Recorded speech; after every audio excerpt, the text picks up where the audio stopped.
Good morning, नमस्कार दोस्तों। आज के विचार में मैं आपको एक छोटा सा मॉरल स्टोरी सुनाऊंगा। ऐसा हुआ कि कुछ साल पहले वैज्ञानिकों ने अपने सोलर सिस्टम जो सौरमंडल है वहाँ से प्लूटो को ग्रह की श्रेणी से निकाल दिया और उसको बोना ग्रह मतलब ट्वार्क प्लेनेट में डाल दिया। अब हुआ क्या, प्लूटो अपनी गति से अपने हिसाब से जैसे पहले चलता था वैसे अभी भी चल रहा है।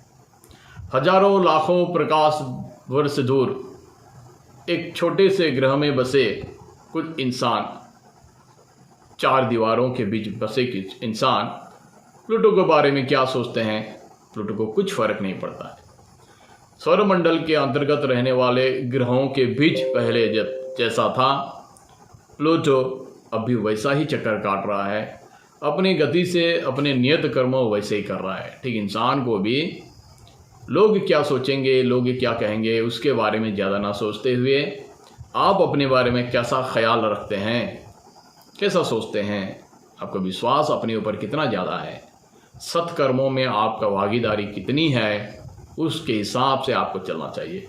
क्योंकि गाने में कहा गया है, कुछ तो लोग कहेंगे, लोगों का काम है कहना। तो लोगों का काम है कहना, वो तो कहते रहेंगे।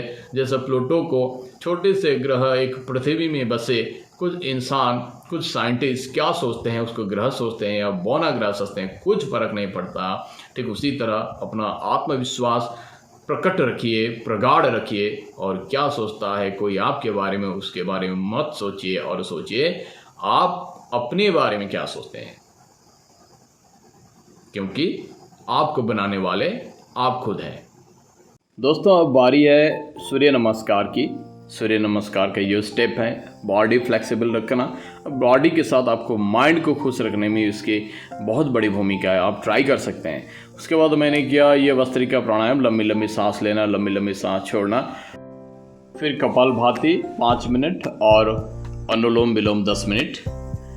ये सारे बॉडी को फ्लेक्सिबल रखता है। सारे जो नर्व सिस्टम है ना आपका, वो उसको क्लियर कर देता है, खोल देता है, कोई भी ब्लॉकेज बॉडी में नहीं रहता है और मन खुश रहता है। अगर आपका मन खुश है तो आपका शरीर, हर काम सब ठीक रहेगा।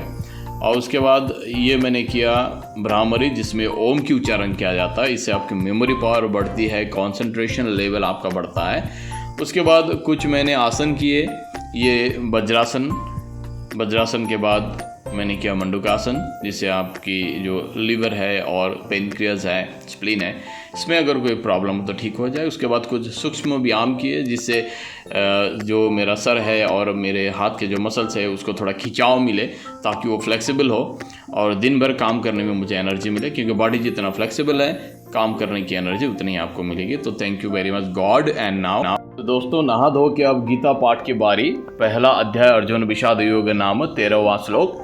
तथा शंखाश्च वैर्यश्च पनवानक गोमुखाः सह सेवाभ्य नियंत स शब्दस्तु मूलो अभवत्। इसके पश्चात शंख और नगारे तथा ढोल, मृदंग और नरसिंगे आदि बाजे एक साथ ही बज उठे। उनका वह शब्द बड़ा भयंकर हुआ। तो पहले ज़माने में जब युद्ध शुरू होता था तब ये सब वाद्य जो है, नगारे, ढोल, मृदंग बजाने की एक परंपरा थी, जो कुरुक्षेत्र के मैदान में भी बज उठा शंख बजने के बाद। तो ये सारे एक्चुअली शत्रु पक्ष को डराने के लिए हो या एक सिग्नल देने के लिए हो, क्योंकि ये जो युद्ध था इसको धर्म युद्ध कहा गया है, क्योंकि इसमें धर्म और अधर्म की लड़ाई थी। श्लोक 15। ततः श्वेतर्हैर्युक्ते महति स्यन्दने स्थितो माधवः पांडवाश्चैव दिव्यो शंखो प्रदद्मतो। इसके उपरांत, इसके बाद सफ़ेद घोड़ों से युक्त उत्तम रथ में बैठे हुए श्री कृष्ण महाराज और अर्जुन ने भी अलौकिक शंख बजाए। तो भगवान श्री कृष्ण और अर्जुन के जो शंख बजे, यहाँ कहा गया है वो अलौकिक था, क्योंकि भगवान श्री कृष्ण खुद उस युद्ध में उपस्थित थे और अर्जुन के सारथी के रूप में उपस्थित थे।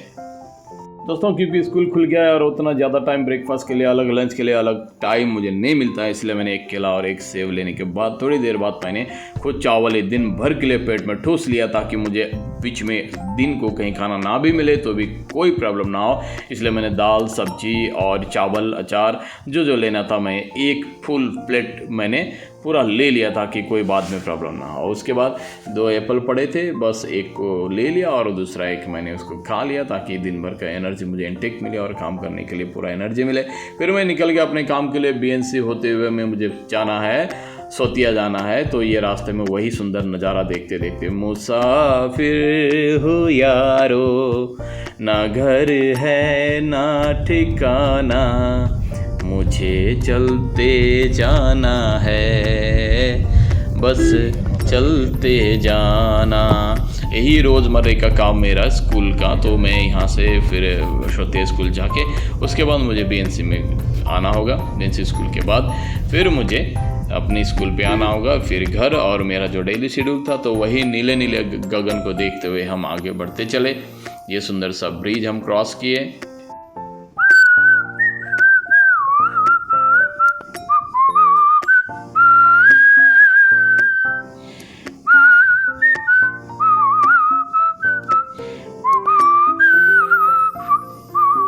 दोस्तों आप पहुँचे हम ज्ञानम अकेडमी सोतिया। फिर स्कूल में थोड़ी देर रहने के बाद फिर हम निकलेंगे बीएनसी के लिए।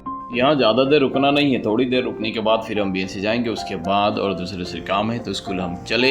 इतनी गर्मी है, कड़ाके की धूप की आज मत बोलिए, पूरे बदन पसीने से तरबतर है। थोड़ी देर यहाँ रुकने के बाद फिर सीधे चले जाएंगे। ये हमको क्या मिला देखिए, वाह मजा, दोनों ने ही कटक लिया हम सारा मैंने। उसके बाद मेरा दोस्त है जो bar council, Vishwanath bar council का सेक्रेटरी रजनीकांत शर्मा, उसने मुझे फ़ोन किया कि तू आ जा यहाँ पे।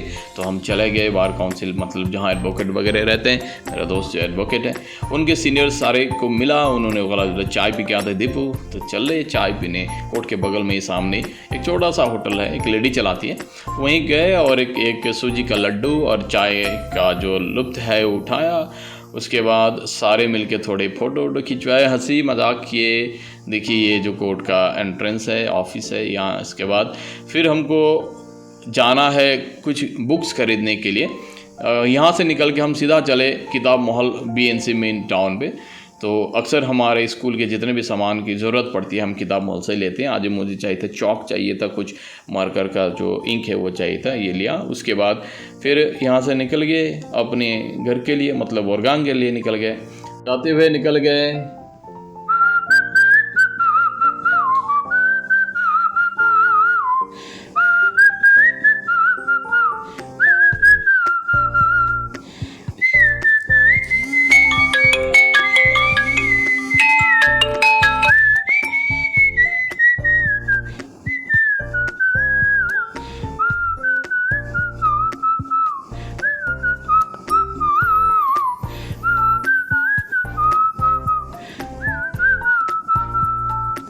देखा एक ख्वाब तो ये सिलसिले हुए, दूर तक निगाहों में हैं गुल खिले हुए। हाँ दोस्तों पहुंच गए अपने स्कूल, लेकिन अब तक तो रात हो चुकी थी। ये पूरा अंधेरा, पूरा सन्नाटा छाया हुआ है अपने स्कूल पे। फिर भी कुछ काम था, मेरे बैग्स यहीं थे, फिर उसको लेके मुझे निकलना है। कुछ सामान भी खरीदना है, राशन किराने की दुकान पे मुझे जाना है। तो इसलिए मैं स्कूल पहले आया और अपने ऑफिस से जो बैग्स वगैरह मेरे थे उसको मैंने लिया। उसके बाद मैं सीधा चला गया बोरगांग लाइन बाज़ार, पहले इसको लाइन होटल बोलते थे, पिंटू की दुकान पे चला गया। कितना सुंदर नज़ारा है, एक फूल मून, और ये हमारा लाइन होटल का रात का नज़ारा। यहाँ कुछ देर इतना अच्छा लगा कि मैं इसका वीडियो कर लिया। और उसके बाद ये पिंटू की दुकान से मैंने कुछ सामान खरीदे। दोस्तों किराने की दुकान से जो डेली राशन है वो ख़रीदने के बाद मुझे घर जाके फिर नहा धो के, आज बहुत गर्मी थी इसलिए मैंने नहाया और श्री भगवान जी के चरणों में अच्युतम केशवम कृष्ण दामोदरम राम नारायणम जानकी बल्लभम प्रार्थना वगैरह करने के बाद फिर डिनर किया। डिनर करने के बाद the white company sir Arthur Conan Doyle के मेरा जो हैबिट है दोस्तों, it's a good news, you know what, आज तक मैंने कम से कम इसका 150 पेज पढ़ लिया। अब ज़्यादा दूर नहीं है, ये किताब ख़त्म हो जाएगा। तो आज ये थोड़ा बुक पढ़ के आज के लिए गुड नाइट किया, फिर सुबह होगी और मेरी डेली रूटीन शुरू हो जाएगी। इसलिए तब तक के लिए see you, bye bye, good night.